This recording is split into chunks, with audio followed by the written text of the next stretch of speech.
नमस्कार आपनालोक सकलोके पुनर्बार स्वागतम नाजमाई मस्जिद बंधुসকল पलकते चाওক আজি 9টা গুৰুত্বপূৰ্ণ খবৰ। প্ৰথমটো খবৰ, আজি সংসদত দাখিল কৰা হ'ব 2025-26 বিত্তীয় বৰ্ষৰ পূৰ্ণাংগ বাজেট আৰু এই বাজেট দাখিল কৰিব কেন্দ্ৰীয় বিত্তমন্ত্ৰী নিৰ্মলা সীতাৰমণে আৰু এইটো হ'ব নৰেন্দ্ৰ মোদীৰ তৃতীয়টো কাৰ্যকালৰ প্ৰথমটো পূৰ্ণাংগ বাজেট। পৰৱৰ্তী খবৰ, ৰাজ্যবাসীলৈ ভাল খবৰ। এতিয়াৰ পৰা চৰকাৰী হাস্পাতালত গৈ আপুনি বাহিৰৰ পৰা কিনিব নালাগে ঔষধ।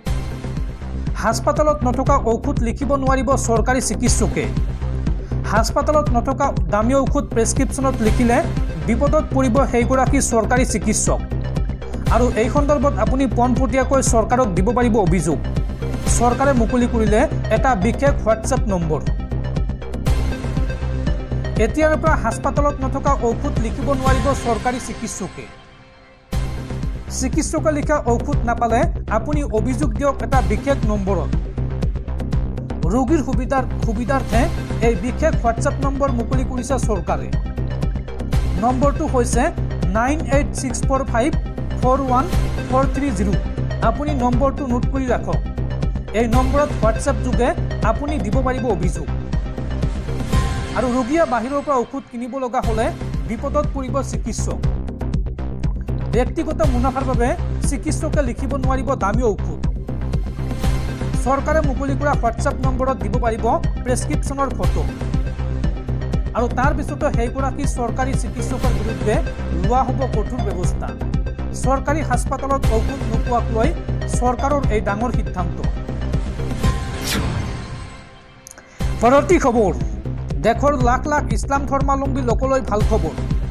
13 ফেব্ৰুৱাৰীত শবে বৰাত আৰু 1 মাৰ্চত ৰমজানৰ ৰোজা, অৰ্থাৎ 1 মাৰ্চৰ পৰা আৰম্ভ হ'ব পবিত্ৰ ৰমজান মাহ আৰু এই ৰমজান মাহক লৈ এতিয়া ইছলাম ধৰ্মাৱলম্বী লোকসকলৰ মাজত ব্যাপক উৎসাহ উদ্দীপনা। ইছলাম ধৰ্মাৱলম্বী লোকসকলৰ বাবে ভাল খবৰ। মাজত মাত্ৰ 12টা দিন বাকী আছে সমাগত শবে বৰাত আৰু আজিৰ পৰা আৰম্ভ হ'ল ইছলাম ধৰ্মাৱলম্বী লোকসকলৰ পবিত্ৰ শ্বাবান মাহ। অহা 13 ফেব্ৰুৱাৰী বৃহস্পতিবাৰে দিন গৈ ৰাতি পালন কৰিব পবিত্ৰ শবে বৰাত। আনহাতে মাত্ৰ 30 দিন পিছতে আৰম্ভ হ'ব পবিত্ৰ ৰমজান মাহ। অপেক্ষাৰ অন্ত পেলাই পুনৰ আহিল ৰমজান মাহ। অহা মাৰ্চ মাহৰ 1 তাৰিখৰ পৰা আৰম্ভ হ'ব পবিত্ৰ ৰমজান মাহ আৰু প্ৰতিগৰাকী ইছলাম ধৰ্মাৱলম্বী ৰাইজ এতিয়া আগ্ৰহী এই ৰমজান মাহক লৈ। দৰ্শকসকল আৰু বহুতো গুৰুত্বপূৰ্ণ খবৰ আছে। তাৰ আগতে আপোনাক জনাওঁ যে যদি আপুনি এতিয়ালৈকে এইটো ভিডিঅ'ত লাইক কৰা নাই তেন্তে এতিয়াই ভিডিঅ'টোত লাইক কৰি দিয়ক আৰু এনেকুৱা ধৰণৰ ভিডিঅ'সমূহ নিতৌ চাবলৈ চেনেলটো ছাবস্ক্ৰাইব কৰি কাষত থকা বেল আইকনটো প্ৰেছ কৰি ৰাখক। পৰৱৰ্তী খবৰ, সমাগত দিল্লী বিধানসভা নিৰ্বাচন আৰু দিল্লী বিধানসভা নিৰ্বাচনৰ প্ৰাকক্ষণত আম আদমি পাৰ্টিৰ 7জনকৈ বিধায়কৰ দল ত্যাগ।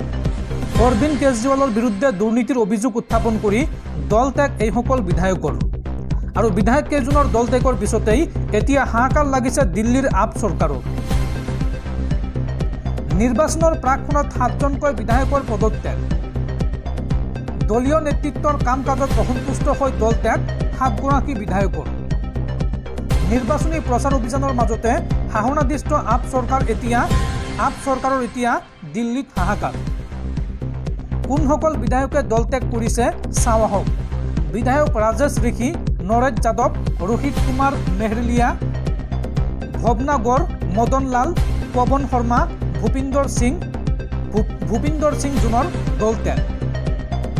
দলীয় নেতৃত্বত বিভিন্ন দুৰ্নীতি, অনিয়ম আৰু বৈষম্যবাদৰ অভিযোগ তুলি দল ত্যাগ কৰে এই 7গৰাকী বিধায়কে আৰু ইয়াৰ পিছতে হাহাকাৰ লাগিছে দিল্লীৰ আপ চৰকাৰত। পৰৱৰ্তী খবৰ, শান্তিৰ নোবেল বঁটাৰ বাবে মনোনীত বিশ্বৰ অন্যতম ধনাঢ্য ব্যক্তি ইলন মাস্ক। বাক স্বাধীনতাৰ সমৰ্থনত কাম কৰাৰ বাবে এই বঁটা আগবঢ়োৱা হৈছে ইলন মাস্কলৈ। অৱশ্য এই নোবেল বঁটাৰ মনোনয়ন প্ৰত্যাখ্যান কৰিছে ইলন মাস্কে। ইলন মাস্কে এই সন্দৰ্ভত কয় যে মোক পুৰস্কাৰ নালাগে। পৰৱৰ্তী খবৰ, ৰাজ্যত সৃষ্টি হ'ল আন এটা নতুন বিভাগ। ডিপাৰ্টমেণ্ট অফ ইনভেষ্টমেণ্ট ষ্টাৰ্টআপ নামেৰে নতুন বিভাগক অনুমোদন ৰাজ্যিক কেবিনেটৰ। আৰু এই বিভাগত 100 কোটি টকাৰ আবণ্টন ৰাজ্য চৰকাৰৰ। কেবিনেট বৈঠকৰ অন্তত এই ঘোষণা মুখ্যমন্ত্ৰী হিমন্ত বিশ্ব শৰ্মাৰ। পৰৱৰ্তী খবৰ, সকলো অভিলেখ ভংগ কৰি ভাৰতত সৰ্বাধিক বিক্ৰী হোৱা স্মাৰ্টফোনত পৰিণত হৈছে আইফোন। শেহতীয়াকৈ এই মন্তব্য কৰিছে এপলৰ CEO টিম কুকুৱে। পৰৱৰ্তী খবৰ, পুনৰ হুৰাহুৰে বৃদ্ধি পাইছে সোণৰূপৰ দাম আৰু 2025 বৰ্ষতে সোণৰ মূল্য 1 লাখ টকাৰ ঘৰ অতিক্ৰম কৰাৰ সম্ভাৱনা। পুনৰ দ্ৰুতগতিত বৃদ্ধি পাইছে সোণৰ দাম। 31 জানুৱাৰীলৈকে প্ৰতি 10 গ্ৰাম সোণত 82,000 টকা পৰ্যন্ত বৃদ্ধি পাইছে। 2025 বৰ্ষতে সোণৰ মূল্য 1 লাখৰ ঘৰ অতিক্ৰম কৰাৰ সম্ভাৱনা আছে। প্ৰতি 10 গ্ৰাম সোণত 1 লাখ টকা হ'লে আকাশ চুব সোণৰ মূল্যই আৰু বৰ্তমান প্ৰতি 10 গ্ৰাম 24 কেৰেট সোণৰ মূল্য হৈছে গৈ 82,000 টকাৰো অধিক। পৰৱৰ্তী খবৰ, ৰাজ্যৰ লাখ লাখ চৰকাৰী কৰ্মচাৰীলৈ ভাল খবৰ। এতিয়াৰ পৰা চৰকাৰী কৰ্মচাৰীসকলে আপোন ঘৰ আঁচনিৰ অধীনত 30 লাখ টকা পৰ্যন্ত লাভ কৰিব ঋণ। ৰাজ্যিক কেবিনেট বৈঠকত লোৱা হৈছে এই বৃহৎ সিদ্ধান্ত। পৰৱৰ্তী খবৰ, বিজেপি চৰকাৰক পুনৰ খুৰদাৰ সমালোচনা কংগ্ৰেছী সাংসদ গৌৰৱ গগৈৰ। গৌৰৱ গগৈয়ে এই সন্দৰ্ভত কয় যে NDA মানে হৈছে নন ডেভেলপমেণ্ট আছাম, সবকা সাথ সবকা বিকাশ হ'ব লাগিছিল, কিন্তু এতিয়া হৈছে আদানী বিকাশ, মুখ্যমন্ত্ৰী পৰিয়াল আৰু মন্ত্ৰীসকলৰ বিকাশ। এই মন্তব্য গৌৰৱ গগৈৰ। পুনৰ বিজেপিক কটাক্ষ সাংসদ গৌৰৱ গগৈৰ। গৌৰৱ গগৈয়ে এই সন্দৰ্ভত কয় যে NDA মানে হৈছে নন ডেভেলপমেণ্ট আছাম। আজিৰ তাৰিখত অসমৰ ভিতৰত উন্নয়ন যে হোৱা নাই সেয়া প্ৰমাণ পাই গৈছোঁ। অসমৰ প্ৰতিটো তথ্য চালে গম পোৱা যায় যে উন্নয়ন হোৱা নাই। সবকা সাথ সবকা বিকাশ হ'ব লাগিছিল, কিন্তু এতিয়া হৈছে আদানী বিকাশ, মুখ্যমন্ত্ৰী পৰিয়াল আৰু মন্ত্ৰীসকলৰ বিকাশ। সাধাৰণ জনতাৰ প্ৰশ্নৰ উত্তৰ বিজেপিৰ হাতত নাই, যাৰ বাবে পঞ্চায়ত নিৰ্বাচন পতা নাই। বিজেপিয়ে নৈতিক কাম একো কৰিব পৰা নাই আৰু তাৰ বিপৰীতে কয়লা চিণ্ডিকেট চলি আছে চাৰিওপিনে। ৰাইজে এতিয়া গম পাই গৈছে যে চৰকাৰী আঁচনি কেৱল মাত্ৰ কাগজতহে। বিজেপিক খুৰদাৰ সমালোচনা কৰি এই মন্তব্য কংগ্ৰেছী সাংসদ গৌৰৱ গগৈৰ। পৰৱৰ্তী খবৰ, পুনৰ দেশ জোকাৰি যোৱা ভয়ংকৰ পথ দুৰ্ঘটনা সংঘটিত হৈছে আৰু এই শিহৰণকাৰী ভয়ংকৰ পথ দুৰ্ঘটনাত কমেও 9জন লোকৰ থিতাতে মৃত্যু হৈছে আৰু 11 জনৰো অধিক লোক গুৰুতৰভাৱে আঘাতপ্ৰাপ্ত হৈছে। পুনৰ দেশ জোকাৰি যোৱা ভয়ংকৰ পথ দুৰ্ঘটনা। এই শিহৰণকাৰী দুৰ্ঘটনাত কমেও 9জন লোক থিতাতে নিহত হৈছে আৰু 11 জনৰো অধিক লোক গুৰুতৰভাৱে আঘাতপ্ৰাপ্ত হৈছে। পিকআপ বাহন আৰু ট্ৰাকৰ মাজত প্ৰচণ্ড সংঘৰ্ষ। দ্ৰুতবেগী পিকআপ বাহনে খুন্দা মাৰে ট্ৰাকখনত আৰু ৱেটাৰৰ দল কঢ়িয়াই নিছিল দুৰ্ঘটনাগ্ৰস্ত পিকআপ বাহনখনত। আহত কেইজনক উদ্ধাৰ কৰি ততালোকে হাস্পতালত ভৰ্তি কৰোৱা হৈছে। পাঞ্জাবৰ ফিৰোজপুৰ ফাজিলকা ৰাষ্ট্ৰীয় ঘাইপথত সংঘটিত হৈছে এই ভয়ংকৰ পথ দুৰ্ঘটনা।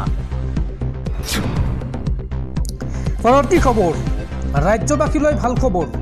পুনৰ বৃদ্ধি কৰা হ'ল মিছন বসুন্ধৰাৰ সময়সীমা। 15 ফেব্ৰুৱাৰীলৈকে বৃদ্ধি কৰা হ'ল মিছন বসুন্ধৰাত আবেদনৰ সময়। কেবিনেট বৈঠকৰ অন্তত এই বৃহৎ ঘোষণা মুখ্যমন্ত্ৰী হিমন্ত বিশ্ব শৰ্মাৰ। ৰাজ্যবাসীৰ বাবে পুনৰ ডাঙৰ খবৰ মুখ্যমন্ত্ৰীৰ। মুখ্যমন্ত্ৰীয়ে দিলে ডাঙৰ খবৰ। পুনৰ বৃদ্ধি কৰা হ'ল মিছন বসুন্ধৰাত আবেদনৰ সময়সীমা। 15 ফেব্ৰুৱাৰীলৈকে বৃদ্ধি কৰা হৈছে এই সময়সীমা। যিসকলে এতিয়ালৈকে আবেদন কৰা নাছিল তেওঁলোকে পুনৰ কৰিব পাৰিব আবেদন আৰু ইতিমধ্যে নিষ্পত্তি কৰা হৈছে বহু কাম কাজ এই মিছন বসুন্ধৰা অভিযানৰ জৰিয়তে। ব্যক্তি বিশেষৰ লগতে নামঘৰ, ক্লাব, শিক্ষানুষ্ঠান আদিয়েও মিছন বসুন্ধৰাত কৰিব পাৰিব আবেদন। হিমন্ত বিশ্ব শৰ্মা কেবিনেটে গ্ৰহণ কৰিলে এই ডাঙৰ সিদ্ধান্ত।